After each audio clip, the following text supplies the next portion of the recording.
Assalamualaikum Ibu. Waalaikumsalam, Faisal. Silakan duduk. Iya, terima kasih Bu. Ya. Bagaimana kabarnya hari ini, Faisal? Alhamdulillah baik Bu, tapi merasa ada yang mengganggu di pikiranku Bu. Baik. Sebelumnya terima kasih sudah datang ke sini, dan itu merupakan sebuah langkah yang besar karena Faisal berani untuk datang ke sini. Jadi bagaimana, apa yang dirasakan Faisal? Sejujurnya nih Bu, nggak tahu harus mulai dari mana karena terlalu mengganggu di pikiranku ini Bu. Jadi nggak tahu harus mulai dari mana cerita Bu. Tidak apa-apa, kita bisa mulai dari apa saja yang Nak Faisal rasakan saat ini. Jadi di sini Nak Faisal bisa berbicara dengan bebas dan Ibu akan mendengarkannya dengan sepenuhnya. Nak Faisal tidak perlu khawatir karena konselor itu diikat oleh kode etik untuk menjaga rahasia dan menjamin privasi konselingnya. Apapun yang Nak Faisal sampaikan di sesi ini akan menjadi rahasia bagi kita berdua saja. Jadi tidak perlu terburu-buru. Kita pasti punya waktu kok. Baik Ibu. Jadi Bu, saya ini kayak merasa kurang percaya diri, apalagi kalau berbicara di depan umum, dan kalau mau ambil keputusan yang besar itu Bu, nggak percaya diri sekali kok. Baik, terima kasih sudah datang dan berbagi. Rasa tidak percaya diri memang bisa sangat mengganggu dan membuat kita merasa terbatas melakukan aktivitas. Tidak apa-apa, kita akan coba pahami lebih dalam apa yang sedang Nak Faisal rasakan, alami. Tapi sebelum kita mulai, saya ingin kita sepakat dulu tentang sesi ini. Kita akan punya waktu sekitar 40 menit ngobrol-ngobrol. Bagaimana, apa menurut Nak Faisal? Kayaknya Bu, kalau 40 menit saya rasa cukup untuk cerita itu Bu. Baik. Jadi Nak Faisal bilang merasa tidak percaya diri, terutama saat berbicara di depan umum ya. Bisa Nak Faisal ceritakan lebih detail kapan terakhir kali Nak Faisal merasakan hal tersebut? Jadi Bu, beberapa hari yang lalu pada saat saya presentasi merasa gugup untuk bicara dari awal sampai akhir proses presentasi tersebut. Kemudian kayak merasa teman-temanku ini hanya memperhatikan kesalahan-kesalahanku pada saat saya lagi presentasi Bu, seperti itu. Jadi perasaan gugup muncul saat Nak Faisal ini berbicara di depan orang lain dan Nak Faisal merasa takut membuat kesalahan. Apakah Nak Faisal sudah pernah mengalami perasaan ini sebelumnya, mungkin dalam situasi yang mirip? Iya Bu, selalu memang merasa gugup, cemas kalau di depan orang banyak. Ini bukan yang pertama kalinya Bu, sudah sering Bu. Jadi takut kalau diriku ini tidak cukup baik saat tampil di depan umum. Begitu Bu. Baik. Perasaan itu sepertinya sudah lama ya dalam dirinya Nak Faisal ini. Apa yang Nak Faisal pikirkan tentang dirinya Nak Faisal ini ketika perasaan gugup itu muncul?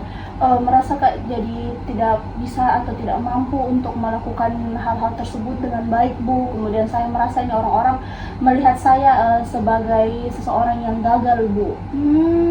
Jadi Nak Faisal merasa bahwa ketika Nak Faisal ini membuat kesalahan, itu menunjukkan bahwa Nak Faisal ini tidak cukup baik, gagal. Apakah itu yang ada di pikiran Nak Faisal saat itu? Iya Bu, selalu merasa jadi orang yang gagal. Kemudian hal itu mungkin berarti saya tidak cukup memiliki kemampuan yang lebih baik lagi Bu. Kemudian selain itu takut mengecewakan orang lain Bu, seperti itu. Baik. Rasa sangat berat Nak Faisal. Rasanya seperti Nak Faisal ini meletakkan banyak tekanan pada dirinya sendiri untuk menjadi sempurna setiap kali Nak Faisal ini tampil di depan orang lain. Jadi mari kita coba lihat situasi ini dari sudut pandang yang lain. Bagaimana jika gagalan atau kesalahan yang Nak Faisal lakukan ini bukan berarti Nak Faisal ini tidak cukup baik atau gagal, tapi bagian dari proses belajar. Apa pendapatnya Nak Faisal tentang itu? Berarti Ibu maksudnya kegagalan atau kesalahan itu bisa jadi proses pembelajaran? Iya, betul sekali. Coba kita pikirkan begini. Setiap orang yang sukses itu pasti pernah gagal, tapi mereka melihat kegagalan itu bukan sebagai tanda ketidakmampuan mereka, melainkan sebagai kesempatan untuk belajar dan tumbuh. Bagaimana kalau Nafaisa ini memandang kegagalannya Nafaisa dengan cara yang sama, bahwa kesalahan yang Nafaisa lakukan pada saat presentasi bukan berarti Nafaisa tidak mampu atau gagal, tapi bagian dari pengalaman yang akan membuat Nafaisa ini lebih baik di masa depan. Saya Bu tidak pernah Kak berpikir seperti itu Bu. Selalu Kak berpikir kalau kegagalan atau kesalahan ini berarti bukti bahwa saya itu tidak mampu melakukan hal tersebut dengan baik Bu. Baik, saya paham. Banyak orang yang memang merasa seperti itu. Tapi bagaimana jika Nafaisa ini melihat setiap kesalahan, kegagalan sebagai langkah yang diperlukan untuk mencapai kesuksesan? Setiap kali Nafaisa ini belajar dari kesalahannya Nafaisa, maka Nafaisa ini sedang memperkuat diri. Jadi bukan hasil akhir yang menentukan nilainya Nafaisa ini, tapi bagaimana Nafaisa ini menghadapi setiap tantangan dan tumbuh dari setiap kesalahan tersebut. Berarti Bu, saya memandang kesalahan atau kegagalan seperti itu, mungkin saya bisa lebih apalagi ya Bu, lebih tidak takut lagi Bu, lebih berani lagi untuk mencapai atau mencoba hal baru lagi Bu. Ya, tepat sekali Nafaisa. Jadi Nafaisa akan merasa lebih ringan karena tahu bahwa kesalahan itu bukan sesuatu yang harus dihindari, tapi bagian dari perjalanan. Jadi alih-alih takut gagal, Nafaisa ini bisa melihat kegagalan sebagai kesempatan untuk belajar dan berkembang. Sekarang, mari kita coba lebih fokus pada apa yang sebenarnya membuat Nafaisa ini merasa kurang percaya diri. Apakah ada aspek spesifik dari presentasi atau tanggung jawab yang membuat Nafaisa ini merasa takut? Saya rasa mungkin saya rasa takut tidak bisa memberikan yang terbaik Bu. Kemudian saya takut orang-orang ini akan melihat kelemahan saya, kekurangan saya, atau mungkin bahkan orang-orang tersebut menyadari bahwa saya ini tidak sebaik yang mereka kira Bu. Jadi Nafaisa ini merasa bahwa orang-orang akan menilai dirinya Nafaisa ini dari kesalahan atau kekurangan yang mungkin Nafaisa ini buat. Jadi mari kita coba melihat ini dari sudut pandang yang berbeda ya.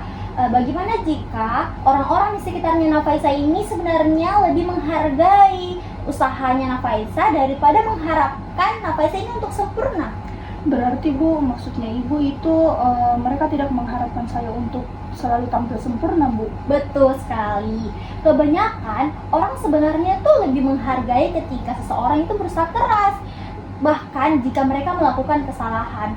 Misalnya nih, jika Nafaisa melihat temannya Nafaisa berusaha keras dalam presentasi meskipun mereka membuat kesalahan, apakah Nafaisa ini akan menilai mereka negatif atau Nafaisa akan menghargai usahanya?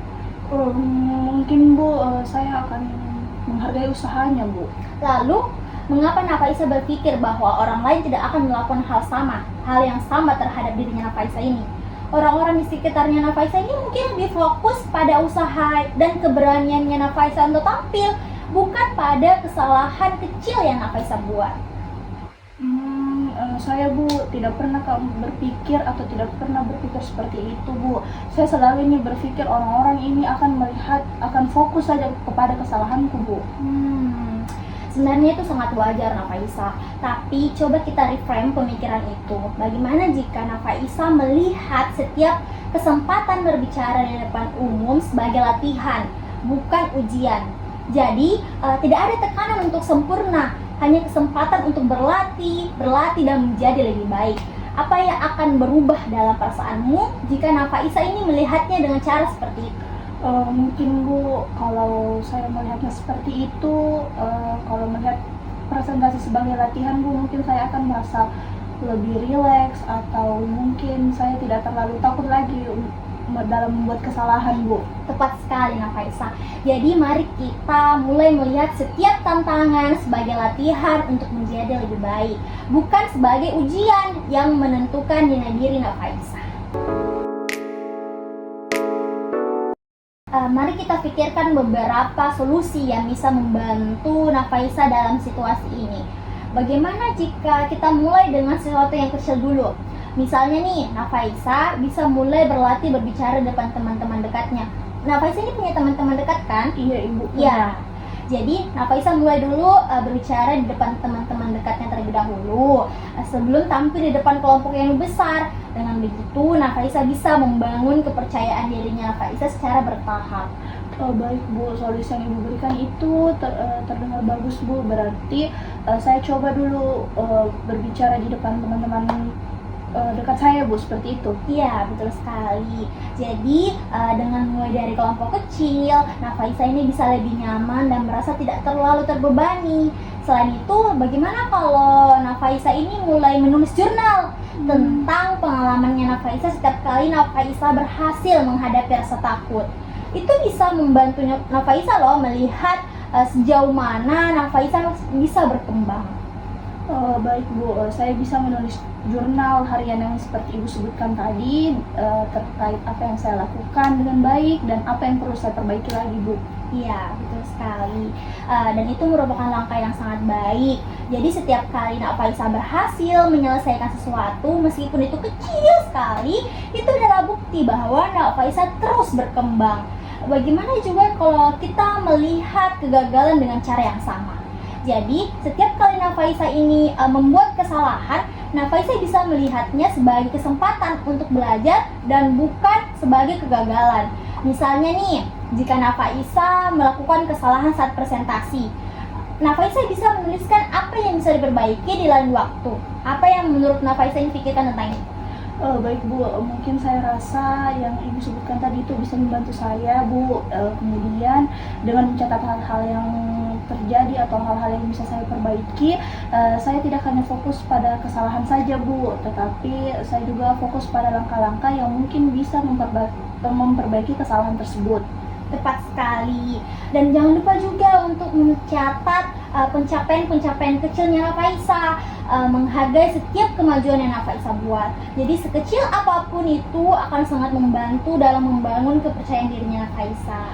Berarti Bu, saya ini harus mencatat hal baik atau hal keberhasilan yang terjadi pada diri saya dan juga apa saja kesalahan atau kegagalan yang saya lakukan Bu, seperti itu. Betul sekali. Jadi dengan cara itu Nafaisa akan memiliki catatan yang jelas tentang kemajuannya Nafaisa yang bisa mengingatkannya Nafaisa akan kemampuan Nafaisa lakukan.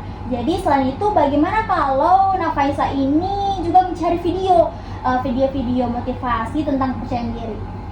Karena banyak orang yang berbagi pengalaman dan tips-tips yang mungkin bisa Nafaisa ambil dan pelajari dari video tersebut. Berarti Bu, sesuai saran yang Ibu berikan tadi, saya juga harus menonton video terkait kepercayaan diri Bu, seperti itu. Iya, betul sekali. Kita sudah memiliki beberapa alternatif solusi. Pertama, berbicara di depan teman dekat. Kedua, menulis jurnal tentang pengalamannya Nafaisa. Dan ketiga, mencari video motivasi atau buku pengembangan diri. Dari semua solusi ini, mana yang menurutnya Nafaisa ini paling mungkin untuk dilakukan dulu dalam waktu dekat ini? Menurutku Bu, mungkin yang paling mudah untuk saya lakukan di minggu ini atau di pekan ini Bu, berbicara di depan teman-teman dekatku dulu Bu. Bagus sekali. Dan setelah itu mungkin Nafaisa bisa mulai menulis jurnal setiap malam. Dan setiap kali Nafaisa ini merasa ingin berbagi tentang pengalamannya Nafaisa. Seberapa sering Nafaisa ini ingin melakukannya? Kalau menulis jurnal mungkin Bu setiap malam, dan saya mungkin bisa meluangkan waktuku beberapa menit sebelum tidur untuk menulis jurnal harian tersebut Bu. Itu rencana yang sangat baik. Bagaimana dengan mencari video atau buku? Kapan Nafaisa ingin melakukannya? Mungkin malam ini juga mungkin Bu bisa cari video dan buku yang berkaitan dengan permasalahan saya tadi Bu. Luar biasa ini Nafaisa. Jadi sekarang mari kita evaluasi semua alternatif solusi yang telah kita bicarakan. dengan berbicara di depan teman-teman, Nafaisa akan berlatih berbicara di depan umum dan mendapatkan umpan balik dari mereka. Ini bisa sangat bermanfaat. Dan menulis jurnal juga akan membantu Nafaisa merefleksikan pengalamannya Nafaisa dan melihat kemajuan Nafaisa dalam berbicara di depan umum. Jadi mungkin saya merasa lebih optimis lagi sekarang, Bu. Dan jika saya bisa melakukan hal yang sudah Ibu sebutkan tadi, mungkin saya merasa agak bertambah sedikit percaya diriku, Bu. Semua alternatif solusi yang kita bicarakan tadi, apakah Nafaisa sudah siap untuk memutuskan langkah pertama yang akan diambil? Iya, Ibu, mungkin saya akan memulai dari berbicara di depan teman-teman dekat saya dalam diskusi kecil. Nah, setelah saya melakukan itu, mungkin baru saya akan menulis jurnal harian di malam harinya, Bu. Jadi apakah Nafaisa ini merasa yakin bahwa ini adalah langkah yang tepat untuk Nafaisa lakukan? Iya, Ibu, saya merasa yakin bahwa yang akan saya lakukan ini sudah akan efektif nantinya, dan saya rasa saya bisa melakukannya, Bu. Luar biasa, alhamdulillah. Jadi ingat ya Nafaisa, ini adalah tentang kemajuan, bukan kesempurnaan. Jadi setiap kali Nafaisa melangkah maju, itu adalah langkah menuju kepercayaan diri yang lebih besar. Baik, Ibu, saya merasa lebih tenang mengetahuinya sekarang bahwa saya tidak harus sempurna, tetapi saya yang penting itu saya harus berusaha, Bu. Sekarang kita memiliki rencana yang jelas nih. Apa langkah pertama yang akan Nafaisa ambil setelah kita selesai berbicara hari ini? Yang pertama itu saya akan berbicara dengan teman-teman saya, terutama teman-teman dekat saya, dan meminta tolong kepada mereka untuk membantu saya berlatih berbicara dengan topik-topik atau dengan membahas topik-topik yang mungkin kami meminati, seperti itu. Baik, itu rencana yang sangat baik. Apakah ada topik tertentu yang ingin Nafaisa sampaikan saat berbicara nanti? Mungkin saya akan membahas terkait apa hobi saya, atau apa yang saya minati, atau apa pengalaman saya di sekolah, karena hal-hal yang seperti itu lebih mudah untuk saya sampaikan, Ibu.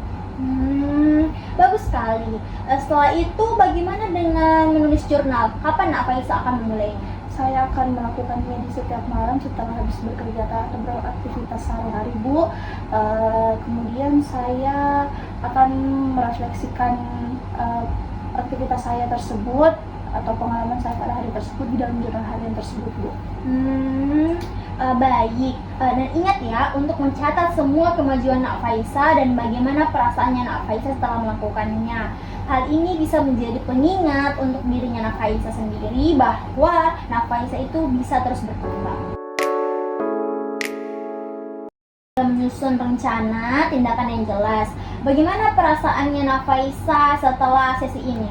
Saya merasa bersemangat lagi, Bu, dan saya merasa sudah tidak tertekan lagi seperti sebelumnya, Bu. Dan sekarang saya tahu apa yang harus dan apa yang perlu saya lakukan, Bu.